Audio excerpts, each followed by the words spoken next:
Oke, Assalamualaikum warahmatullahi wabarakatuh. Ya, salam sejahtera untuk kita semua. Syukur alhamdulillah, saya masih bisa menyapa sahabat Kang Nur dimanapun Anda berada. Semoga kita selalu dalam keadaan sehat, diberikan kelancaran, keberkahan rezeki dan juga bahagia dunia akhirat. Amin ya rabbal alamin. Oke, dan masih sama seperti di video yang sebelumnya ya. Di video kali ini pun saya ingin menjawab salah satu pertanyaan yang masuk di WA saya. Pertanyaannya adalah seputar apa dampaknya jika suatu sarana spiritual itu memiliki energi yang sangat besar. Dampaknya berarti kita bahas soal efek sampingnya ya, efek negatifnya. Karena ini kan dampak ya, dampaknya kan berarti efek negatif. Nah, oke. Setiap sarana itu pasti memiliki kelebihan dan kekurangan masing-masing. Bahkan untuk sarana yang mana itu energinya energi ilmu putih, ya, energi nur ilahi, energi ilahiyah dan lain sebagainya. Tentunya ada kekurangan dan ada kelebihannya masing-masing. Nah, kita bahas kekurangannya. Walaupun sekelas sarana berenergi ilmu putih, kekurangannya tentu pasti ada kekurangan. Pasti ada pantangannya, dan itu merupakan salah satu dampak yang bisa ditimbulkan ketika kita melanggar suatu pantangan itu tadi ya. Misalkan saja pantangannya adalah jangan dibawa ke kamar mandi, jangan dibawa ke toilet, jangan terkena najis, jangan digunakan untuk tujuan yang buruk ya, tujuan yang melukai orang lain. Itu bisa dikatakan sebuah pantangan. Nah, ketika kita melanggar sebuah pantangan itu, maka biasanya akan menimbulkan efek ya, menimbulkan dampak. Biasanya juga tergantung dari energi yang ada di dalamnya gitu, tergantung juga dari siapa yang membuatnya ya.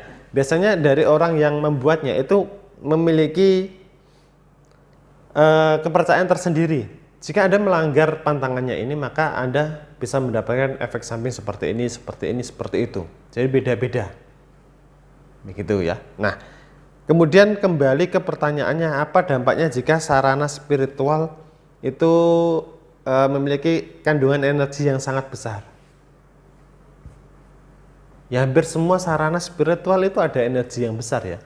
Hanya saja kita bahas secara lingkup kecil saja dulu biar biar sahabat Kang Nur paham. Sarana yang mengandung energi besar ya, dampaknya adalah ketika diri kita ya, batin kita, fisik kita ketika tidak kuat menerima dari energi itu, maka diri kita yang kalah ya, diri kita yang akan gugur. Akan gugurnya maksudnya seperti ini, mungkin Anda akan tidak kuat untuk menerima energinya.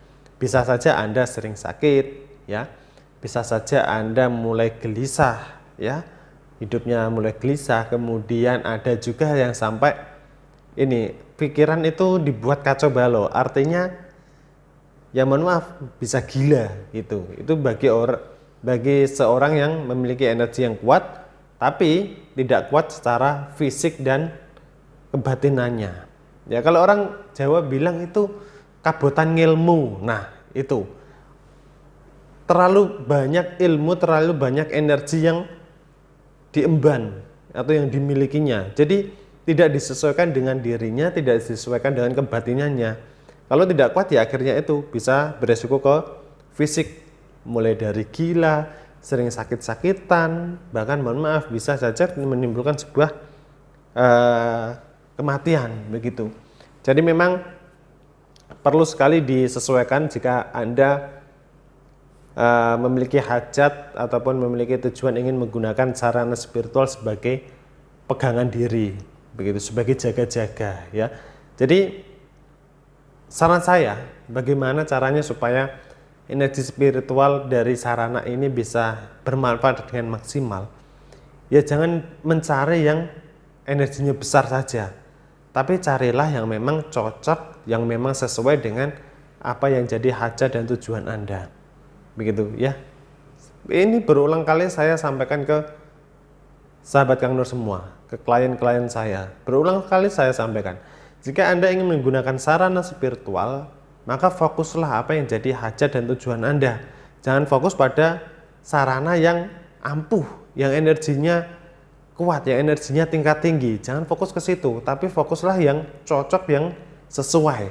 Karena yang pasti kalau sarana yang cocok dan sesuai itu sudah pasti energinya sinkron dan sudah pasti energinya otomatis akan kuat dengan sendirinya.